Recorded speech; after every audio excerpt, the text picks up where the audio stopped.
All right, welcome back. Today I want to talk about variant perception. Variant perception's a critical element in getting an analytical advantage in the market. When I talked about market efficiency, I said there are only three ways to get an edge in the market. One is an informational advantage, knowing something that the market does not know. An analytical advantage, which is seeing something the market hasn't yet seen. Essentially, you're putting the pieces of the puzzle together faster or sooner than the rest of the market. I'm going to dive into that today. And then the third is a cost or trading advantage. And a trading advantage could be access to a trade that no one else has or very few people have. That's rare, frankly, in the market. Or a willingness to trade when other people are not willing to trade, maybe for institutional constraints, macro concerns, or things like that. Today, I'm going to talk a bit more about an analytical advantage. All right, the way I've described this before is an analytical advantage is that you see something the market does not see yet. I think of it really as putting the puzzle together faster than the market. So the information's out there, and there's enough liquidity in the trade, but for whatever reason, the market has assessed a value, they've determined a value that's lower than what you think the value is. You've put the pieces together in a different way. You've assembled them effectively, more accurately than the rest of the market. That, to me, is an analytical advantage. And it really is the definition of how you get, I think, maybe the most important edge in the market. All right. In the 1970s, Michael Steinhardt, who was certainly one of the most famous hedge fund managers at the time, developed a concept he called variant perception. And he talked about it in his book, his memoir that he published called No Bull. And the way he described it in the book is one of the few sure ways to make money in the market is to have a view that is off consensus. We now think of that being as non-consensus, and have that view turn out to be right. So the way Michael set this up is really, there are two components. A non-consensus view, you've come to a different sense of value, to a different estimate of value. But then you have to be right. So it's different and right, different and correct. I'll come back to that. In 2001, Michael Steinhardt gave a very long interview, interesting interview with Charlie Rose. And he went through a bit more of an elaborate discussion of this variant perception. I'll read part of it for you, although it will be on the screen. He defined a variant perception as holding a well-founded view that was meaningfully different from market consensus. I take well-founded view is that you have a lot of conviction. You've done a bunch of work. You've figured something out that other people haven't figured out. And with that high degree of conviction, you believe you're right. It's that simple. He goes on to say, I often said that the only analytical tool that mattered was an intellectually advantaged, disparate view. Just another way of saying a well-informed, a well-thought-out, non-consensus view. This included knowing more, perceiving the situation better than others did, other investors did. It was also crucial to have a keen understanding of what the market expectations truly were. I've talked a lot about market expectations. I'll keep coming back to that theme in future videos. The process by which a disparate perception, once again, that non-consensus view, when correct, becomes the consensus, would almost inevitably lead to meaningful profits. Understanding market expectations was at least as important as, and often different from, fundamental knowledge. So Steinhardt has really set this up, that investors have expectations for the stock. Those expectations get embedded into the stock. And unless those expectations change, the stock's probably not going to do much. Michael's observation was, boy, if I can come along and have a variant perception, a non-consensus view that is meaningfully different, that once that view becomes obvious to other investors, the stock price will move and he'll make money in the stock. Now, it requires two things, and as he called it, a well-founded view. He also calls it an intellectually advantaged, disparate view. So you have to have a view different than every other investors. And you have to be right. That's key to all of this. All right. One of the topics, constructs I introduced in market efficiency is this idea of stocks as narratives. We tell stories. We don't tell DCFs. We tell stories. And the way I boiled this up is said the estimate of intrinsic value is a narrative. Now it can be modeled as a DCF or a simple multiple story, but we'll talk about this in valuation. But all multiple stories are condensed, if you will, DCFs, and we'll talk a little bit more about that. And modeled as a DCF, but no one ever goes on to CNBC and tells a DCF story. They tell another story. They tell a narrative.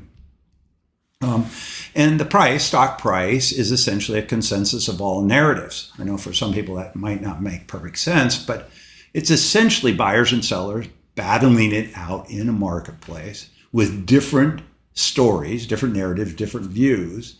And the consensus is effectively, the price is a consensus of all of those narratives.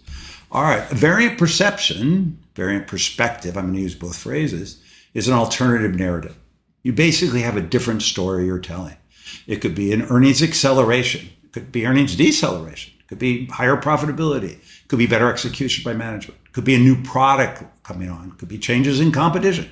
Whatever that narrative is, it's a different narrative, an alternative narrative, and that's a variant perspective. All right, in 1984, Howard Marks published a wonderful article, and he used forecast of rain as a way of thinking about the value of accurate forecasts. And in that little essay that he wrote, he set up a 2x2 matrix. On the left, he said the forecast itself is accurate or not accurate. And then the forecast was either consensus or non-consensus. So this maps nicely to Steinhardt's variant perspective, as you'll see in a minute. All right, so we can take this 2x2 and fill in the four quadrants. So you have an accurate estimate, but it's held by the consensus. It's the same view as other investors. It's the stock price has a similar expectation built in. So you're accurate, but your consensus, you'll perform in line. All right, let's say you have a not accurate, you're wrong in your forecast, but it's the consensus forecast. So you're with the group, you're with the crowd. Hurts, but you probably keep your job. No fun, you perform, it was wrong, probably underperform, or you have a disappointing performance. But since you're in line with everybody else, it's you kind of hide in the crowd. All right. Now let's just say you have an accurate forecast that's non-consensus. This is Michael Steinhardt's variant perspective. You outperform. In fact, you can invert this and say the only way to outperform is to have a non-consensus but accurate forecast. That's what Michael said. All right, so we now know to outperform, you have to have a variant perspective, which is a non-consensus view, meaningfully differentiated. I love those phrases, but it has to be right. It has to be right. Now, here's the problem. Let's say you have a not accurate, a non-consensus view, but you're wrong. You can potentially lose your job because now you're going to underperform the crowd. You're non-consensus, but you're wrong. And I think Howard Marks, when he sets this up, he sets it up beautifully. What we really see here is that if you have an accurate but consensus view, you perform like everybody else. On the other hand, if you have an accurate and non-consensus view, you outperform. The problem, of course, is that if you have a not accurate view, you're wrong. The view is wrong.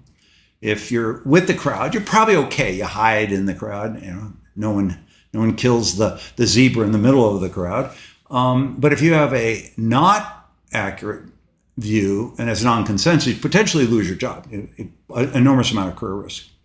All right, we do know from Kahneman and Tversky, their original paper in 1970, is that pain tends to be twice the impact as pleasure. Another way of doing this is do it negative and positive. I like this chart because it shows kind of the multiple. Kahneman and Tversky said it's about 2x. The pain from a loss is the same amount, right? Losing $1,000 has twice the pain of making $1,000 does in pleasure of gain.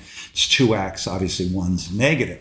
Well, as a consequence, we really don't like losing money. We don't like underperforming. It's really painful, emotionally painful, as well as financially painful. It's a combination. All right, so if Steinhardt's variant perspective is accurate and non-consensus, it means that for you to outperform, you have to be non-consensus as often as possible.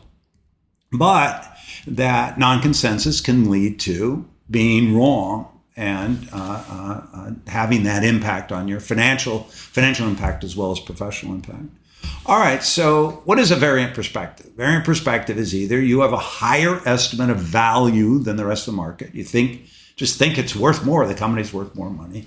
Or you kind of agree with everybody that what it's worth, but you think the stock is going to get there in a shorter amount of time. So the chart on the left is you just have a higher value and therefore you're going to have higher performance. The one on the right is that you agree with the market. Essentially, you say, hey, I think your estimate of value, in this case I'm using 20, is right. I just think that the catalyst is going to happen faster. So on the left, higher sense of value. On the right, a more aggressive or a more timely catalyst. In my next video, I'll talk a bit more about catalysts. Now, there are other ways to do this as well. Is the variant perspective can be that higher value or a higher multiple, not just higher value, but you actually think the stock's going to trade at a higher multiple. Ends up being roughly the same idea. Market expectations are derived. You can think of them as a value or a multiple or even a growth rate. You can say the market thinks that the company's going to grow at 6%. You think it's going to grow at 7.5%. That's a variant perspective. In this case, the market thinks it's worth 20, you think it's worth 30, that was the example we used with Graham in my last video, then guess what? You have a higher estimate of value. Or if you think the business is getting better, the return on capital is getting better. And so the multiple, market thinks it's a 21, 22 multiple, and you think it's a 27 multiple.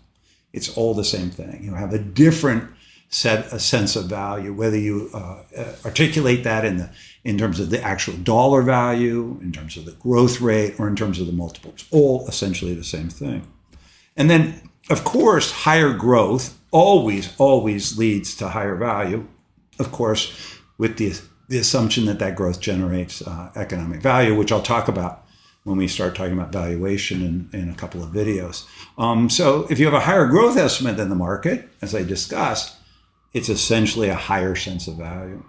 All right, but this problem emerges, which is that if I have a non-consensus view, I have what we refer to as a skewed payoff. If I'm right, if I'm accurate in Howard Marks's terms, I outperform. If I am not accurate, non-consensus, potentially lose your job. And given that skewed payoff, you can see that it's hard spending time in the non-consensus world. There is this payoff we don't like. Remember, we don't like losses. We like gains, but we don't like losses. And we don't like losses more than we like gain. So as a consequence, you're facing a very skewed payoff in the non-consensus world, which is why many, not all, but many investors hug the consensus. If they're accurate, they perform in line. Not very interesting, hard to justify fees, although they do. But if not accurate, which is what everyone worries about, well, it hurts, no fun, but potentially you keep your job. All right, so this was the original map I used for FAMA for market efficiency. Information is disseminated, processed, and incorporated. And if it's done, all three of those are done well, you effectively have an efficiently priced stock. Variant perspective would be a different view. You process that information differently. All right, so to create an investment edge, you either need to know something the market doesn't know. That's our informational advantage. You need to think differently than the market and be right. That's the variant perspective. Or that trading advantage, which we've talked about. So you need to get an edge in one of those three to outperform the market and generate alpha. It's pretty simple. So at the end of the day, in order to have an analytical advantage, the investor needs a variant perspective in which his view or her view, just plain with the English language, is different and correct. That is really the key. You have to be different and correct. Recognizing that being different and wrong is not fun. All right, so here's the 6 critical elements of a variant perspective. You have a perspective that's meaningfully different than the market's consensus. I mean, if it's a little different, there's not much juice, frankly. So it's got to be meaningfully different. 2, it has to be accurate. As Steinhardt said, you have to understand why current consensus expectations are wrong. That's part of it. And it really reinforces your notion that your view is meaningfully different. If you can't articulate why expectations are wrong, I think you should go back and revisit your original thesis. Do you really have a variant perspective if you can't articulate why the market's wrong? And then finally, it's this catalyst, which I'll talk about in my next video, but the analyst has confidence other investors will realize that the consensus expectations are wrong. This is essentially how all the steps unfold. And investors will reprice the stock in order to correct the mistake. These are your six elements that you need for a variant perspective. This is how the analytical advantage works. All right, so simplified, it's a variant perspective, meaningfully different, more accurate. You understand why expectations are wrong, and you have a great deal of confidence the market will reprice the stock. All right, so this is how it gets realized. All right, so you, as an investor, see the situation differently than other investors. You have a different view of value, growth, multiple, whatever value driver you want to use. You have a variant perspective. It's different than other investors. As time passes and events unfold, all right, information enters the market, events unfold, other investors begin to see what you saw, and their perception begins to change towards yours. Right? Your original non-consensus view of the stock's true value is increasingly accepted as being correct. That view will become the new consensus view. Expectations will have changed. The stock price will converge on your estimate of value. You will outperform the market and generate alpha. So that's essentially how it unfolds. You start with a variant perspective, an analytical advantage. You see value before the market does. You've put the pieces of the puzzle together faster than the market, more accurately than the market. But as time unfolds and events, there's a series of events, new information enters the market, other investors begin to see that the consensus estimate is wrong. Their perception begins to change towards yours. And as that happens, your original consensus view becomes the new view. Market basically catches up with your variant perspective. And it slowly becomes the new consensus view. The price changes, investor expectations change. The stock price will converge on your estimate of value. You'll outperform the market and you'll generate alpha. And that's essentially how it all unfolds. All right, next video, I'm going to talk a little bit about catalysts. This is that last step. Thank you for watching.